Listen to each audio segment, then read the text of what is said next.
Na bunge la kaunti ya Mombasa limepitisha mswada utakuhakikisha fedha za maendeleo katika kila wadi zimetengwa kila mwaka msimu wa bajeti. Hii inamaanisha kuwa kati ya makadirio ya bajeti ya mwaka 2025-2026 ya zaidi ya shilingi bilioni 14, MCAs kutoka wadi 30 katika jimbo hilo watatengewa 30% ya kutekeleza miradi ya maendeleo mashinani.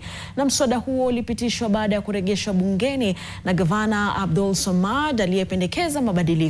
Na kwa sasa gavana huyo ana siku 14 kutia saini ili kuwa sheria.